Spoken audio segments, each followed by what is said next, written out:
My meditation with this great spiritual teacher, and many of you know I wrote an entire book based upon the great Tao Te Ching that was written 2,500 years ago.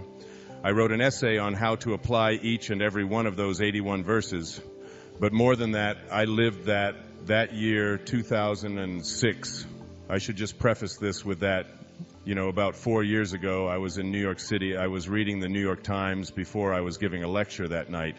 And there was an interview there with Arthur Miller. Arthur Miller, of course, is the great American playwright. Many of you had to read Death of a Salesman, Willie Loman, you remember, and so many other great, great American plays. Probably the greatest playwright of the 20th century, The Crucible. He was being interviewed. He's most famous for being married to Marilyn Monroe. But unfortunately, it really wasn't his great claim to fame. He was being interviewed and he was asked a question. Are you working on another play now? He was 91 years old.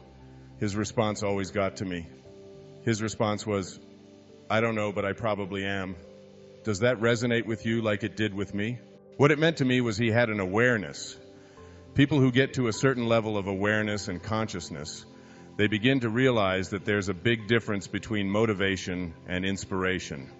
You know, motivation is when you get a hold of an idea and you take it and you won't let anybody interfere with it.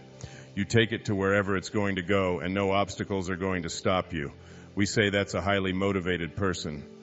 Inspiration is the opposite of that. Inspiration is when an idea gets a hold of you and it takes you where you were intended to go before you ever even showed up here in the first place, where your Dharma said you were to be. Everything has a Dharma. Everything in the universe has a Dharma. A tree has a Dharma. It's to be a tree. An octopus has a Dharma. A mosquito, an antelope. If you look at the very beginning subatomic particle that began in an antelope and began you, they're identical. You can't tell one from the other. They look the same, but one is to be this and one is to be that. Everything about an antelope or an octopus is all part of that. If you were asked, what's the Dharma of a bumblebee, you would have no problem with it, and you would just see bumblebee comes into the world, bumblebees does what it does all whatever it's supposed to do, and then at least that's its Dharma. It doesn't get confused, doesn't think that it should be a hornet, doesn't think it should be something else. It's you look at a rose and you say, what's the Dharma of a rose? The Dharma of a rose. In the beginning of a rose, and the seed of a rose looks exactly like the beginning of you or at the beginning of any of us. But there's a future pull in there, and that Dharma is there, and it's there for all creatures, all things. That's what we came here to be. Human beings are the only ones who seem to interfere with their Dharma and try to tell other people what their Dharma should be. Or try to listen to other people, tell them how their lives should be lived, what their purpose is, what they're here for. We're the only creatures that are capable of ignoring our Dharma and trying to become something that someone else programmed for us, or to become something that we think would make us more money or give us more prestige, and we get motivated by all of these external kinds of things. Whereas our Dharma is our calling. It's our calling to just be. Our divine mission is what we came into this world to be. Your Dharma is to be the height that you are, the hair that you have, the nose that you have, the feet that you have no question about. But the rest of you is part of that Dharma as well, especially if people would have left you alone. We practice interference rather than non-interference, and non-interference is the way to feel inspired, to be inspired in spirit.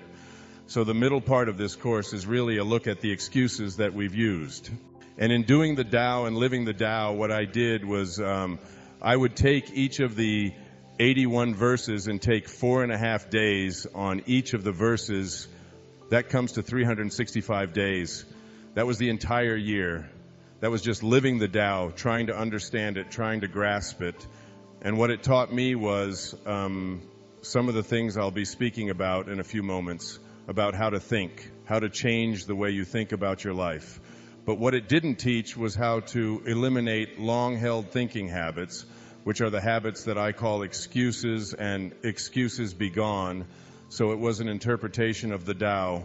And then it was listening to Lao Tzu tell me this is how you get people to change the way that they've been thinking. I'll be doing a little bit of that with you. And then the third part, so it's the journey, it's the excuses, and it's the vision. In closing out the form stage of what I'm speaking about here, I went to the Course in Miracles this morning and jotted down one of my very favorite passages. The memory of God comes to the quiet mind. It cannot come where there is conflict, for a mind at war with itself remembers not eternal gentleness. What you remember is a part of you, for you must be as God created you.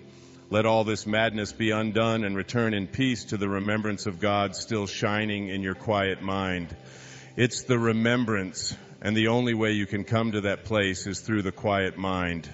That's why meditation and just being in nature and just being at peace is the only way you can even begin to approximate the knowing of that oneness that always eludes us, because our mind of division and dichotomies and two-ness is trying to interpret it. So the memory of God comes to the quiet mind.